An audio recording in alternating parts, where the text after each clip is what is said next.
GPT 5.6 is not one model. It is OpenAI turning one launch into a full stack: Sol, Terra, and Luna. 3 tiers, 3 price points, 3 different jobs.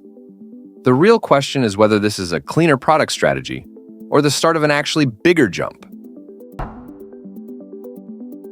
OpenAI says GPT 5.6 launches as a family. Sol is the flagship. Terra is the lower-cost balanced model. Luna is the fastest and cheapest option. The simplest map is this: Sol handles the hardest work. Terra handles everyday high-volume work. Luna chases speed and cost efficiency. And OpenAI says these are not throwaway names. They are durable capability tiers inside the GPT 5.6 generation. The first practical question is access. OpenAI says GPT 5.6 rolls out across ChatGPT, Codex, and the OpenAI API over a 24-hour global window starting July 9, 2026. In regular ChatGPT, Plus, Pro, Business, and Enterprise users get GPT 5.6 Sol through medium and higher effort settings. Pro and Enterprise also get Sol Pro, which OpenAI frames as the highest quality option for complex tasks. The plan details matter more than the headline. In Codex and ChatGPT work, Free and Go users get Terra. Plus, Pro, Business, and Enterprise can choose Sol, Terra, or Luna, and they can set effort level for each model.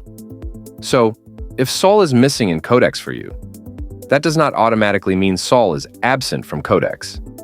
Officially, it is included on Plus and higher. The missing switch can just be rollout timing, your plan, or workspace settings. OpenAI also splits reasoning controls by product. Max Reasoning is available to all users who have GPT 5.6 access in ChatGPT Work and Codex. Ultra goes further. OpenAI says Ultra is available in ChatGPT Work for Pro and Enterprise, and in Codex for Plus and higher plans. That is a meaningful line. Model tier is one gate. Reasoning tier is another. The API story is much cleaner. Developers get all 3 models directly: GPT 5.6 Sol, GPT 5.6 Terra, and GPT 5.6 Luna. No mystery there. If the endpoint exists, the product map is obvious. Pricing lands per million tokens. Sol costs $5 for input and $30 for output. Terra drops to $2.50 for input and $15 for output. Luna goes all the way down to $1 for input and $6 for output. This is a real staircase, not a tiny spread. One pricing change deserves extra attention. Prompt caching is no longer a footnote. For GPT 5.6 and later, cache writes are billed at 1.25 times the normal uncached input rate, while cache reads still get the 90% cached input discount. If you build long context workflows, repeated prompts, or agent loops, cache behavior can move your bill more than a model swap. That leads to the most useful non-obvious insight in this launch. If your app reuses a giant system prompt or a huge shared context, GPT 5.6 makes cache reads cheap, but cache writes more expensive than before. So, the optimization target is not only picking Luna over Terra or Terra over Sol, it is reducing how often you create fresh cache entries. Stable prompt templates can save more than downgrading the model. A huge part of this launch is efficiency. OpenAI is not only claiming the models are smarter, it is claiming they do more with fewer tokens and less time in real workflows. That is the kind of promise that matters, because smarter and cheaper at the same time changes who actually deploys the thing.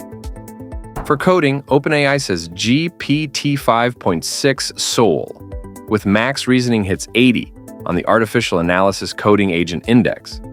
OpenAI calls that a new state-of-the-art.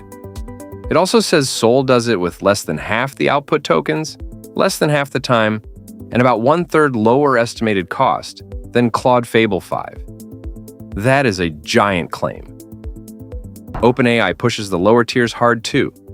Terra performs just above Fable 5 on that same index. Luna outperforms Claude Opus 4.8. And OpenAI says both do it in roughly 1/3 of the time and at about 1/4 of the estimated cost. That is the pitch. Not just flagship wins, stack-wide pressure. Then, the benchmark table starts swinging. On coding, GPT-5.6 Sol scores 64.6% on SWE Bench Pro, 72.7% on Deep SWE version 1.1, and 88.8% on Terminal Bench 2.1. Sol Ultra pushes Terminal Bench even higher to 91.9%. Terra and Luna are not filler. Terra scores 87.4% on Terminal Bench 2.1. Luna scores 84.7%. GPT-5.5 sits at 85.6% on that same benchmark.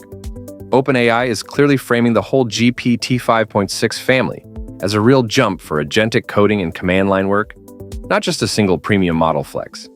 And yes, the command line angle is a big deal here. OpenAI is signaling that terminal-heavy, tool-using, agentic workflows are now a first-class target, not a side quest. This is not only a coding release. OpenAI is pushing GPT-5.6 across knowledge work, design, browsing, computer use, science, and cybersecurity. That matters because the launch is trying to reposition ChatGPT as a do-work machine, not only a text box.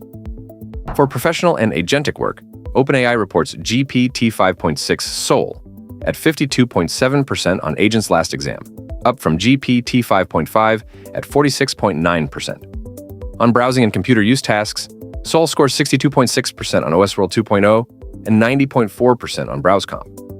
Sol Ultra reaches 92.2% on BrowseComp. OpenAI also says GPT-5.6 creates more polished documents, spreadsheets, presentations, and front-end interfaces. The interesting part is the computer use framing. OpenAI says the model can inspect and refine rendered outputs instead of only generating code or text. That is a bigger shift than it sounds. Seeing the result and iterating on it is how real work gets finished. The science and health numbers jump too. On GeneBench Pro, Sol lands at 28.7% versus GPT-5.5 at 12%. Terra hits 23.3%. Luna hits 10.8%. On LifeSci Sol reaches 59.9%, Terra 56%, and Luna 51.2%, compared with GPT-5.5 at 50.4%. HealthBench Professional adds more.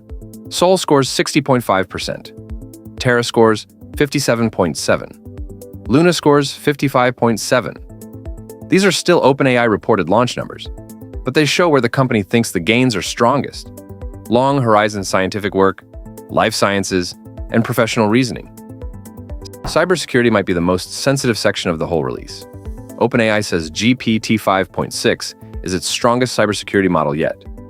On Exploit Bench, Sol scores 73.5% versus GPT-5.5 at 47.9%. On SEC Bench Pro, Sol scores 71.2% versus 45.8%. On Exploit Gym, Sol reaches 33.7% versus 15.1%.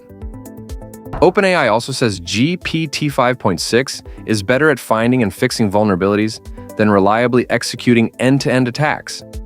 And the system card reportedly treats these models as high capability in cybersecurity and biological and chemical risk, not the highest critical level.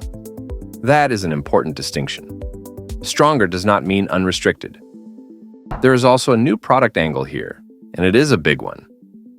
ChatGPT Work is OpenAI's pitch for an agent inside ChatGPT that can work across your apps and files, stay on a project for hours, and turn goals into finished outputs like documents, slides, spreadsheets, and web apps. Under the hood, it uses Codex technology and runs on GPT-5.6. That matters because OpenAI is not just shipping a smarter chatbot. It is trying to turn ChatGPT into an agentic work platform that operates across tools, files, browsers, desktop apps, and connected services. This is product strategy, not only model strategy. The rollout for ChatGPT Work is staggered too. Web and mobile come first for Pro, Enterprise, and Edu users. Plus and Business follow over the next few days. On desktop, the updated ChatGPT app for Mac and Windows is available globally, and OpenAI says Chat, Work, and Codex are in the desktop app on every plan, including free. OpenAI also says the Codex app is merging into the new ChatGPT desktop app. while Codex itself stays available as the coding agent view for developers and technical users. So, the app gets simpler, while the agent layer stays specialized. That is a pretty smart cleanup if it lands smoothly. Now, the reality check. Early impressions are still early.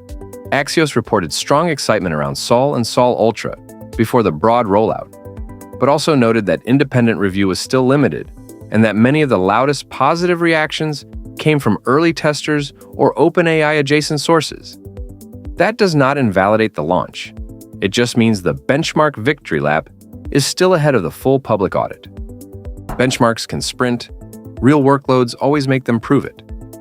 The clean takeaway is this: GPT 5.6 looks less like one giant model upgrade and more like OpenAI locking in a 3-tier platform for chat, coding, agents, and work software.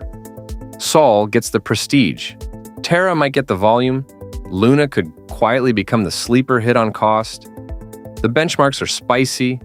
The rollout is broad. The third-party verdict is still loading. Next token out.